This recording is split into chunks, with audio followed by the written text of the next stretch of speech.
योग शिविर से पतंजलि तक का सफर। एफएमसीजी बिजनेस के बाहुबली कैसे बने बाबा रामदेव। जाने माने उद्यमियों से अधिक मशहूर है बाबा रामदेव। कभी 2 वक्त के खाने के लिए भी तरसते थे बाबा।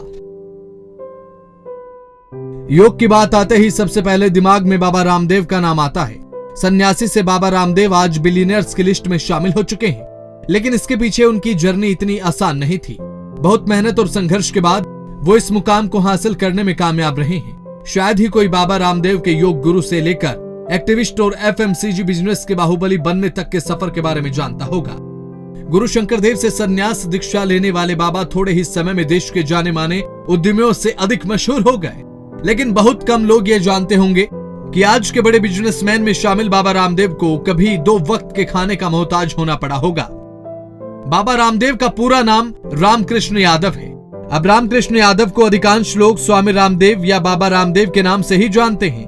बाबा रामदेव योगासन और साथ ही प्राणायाम योग में महारत रखते हैं। जगह जगह स्वयं जाकर योग शिविरों का आयोजन करते हैं। अब तक देश विदेश के करोड़ों लोगों को प्रत्यक्ष या अप्रत्यक्ष रूप से योग सिखा चुके हैं।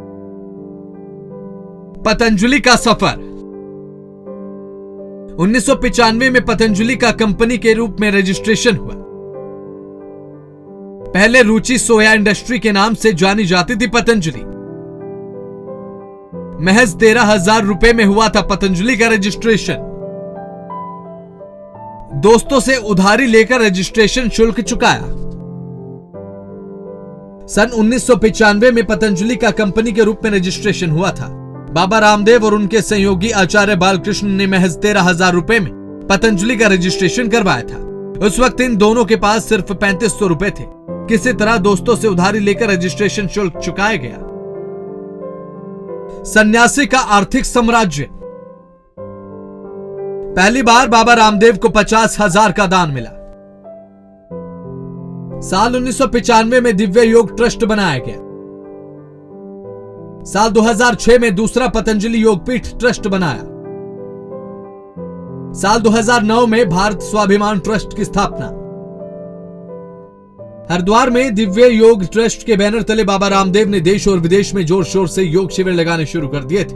हरियाणा के गांव से शुरू हुआ उनके योग सिखाने का यह सफर अब गुजरात और दिल्ली से होते हुए मुंबई तक जा पहुंचा था। शुरुआत में बाबा रामदेव के योग शिविर में 200 से 250 लोग आते थे, लेकिन जैसे जैसे उनकी लोकप्रियता बढ़ती चली गई, उनके शिविरों में लोगों की संख्या भी तेजी के साथ बढ़ती चली जा रही थी। बाबा रामदेव के ट्रस्ट का मकसद आम लोगों के बीच में योग और आयुर्वेद के प्रयोग को लोकप्रिय बनाना था।